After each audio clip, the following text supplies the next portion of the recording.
As you know, Congress, the House is not a continuing body. It reconvenes and sets its new rules every 2 years. And at the opening day ceremonies, it's a very festive day. Members are excited. New members are here with their families. And there was a certain procedural things that we had always been able to cover. That was one of the two times we could bring cameras into the chamber. We were allowed to bring them in for opening day and for State of the Union. And this was even before you had 1979, when the chamber was broadcast gavel to gavel.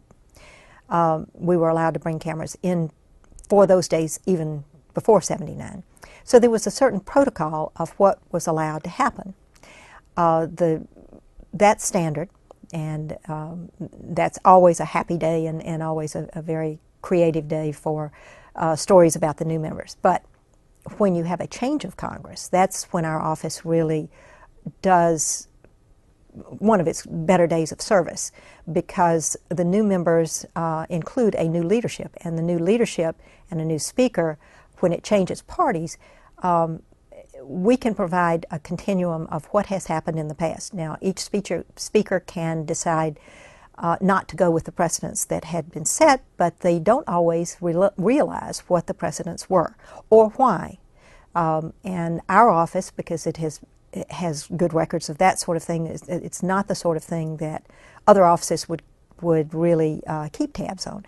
But when you had the cameras up, when you had the lights down, all sorts of things that affect how the day looks and how the day is perceived.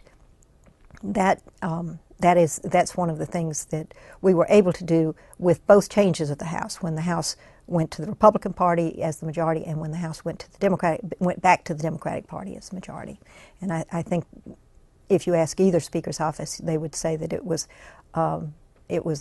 very helpful to them to have someone in an office who had that institutional memory and could guide them, and then they could make their choices about what changes they wanted to make.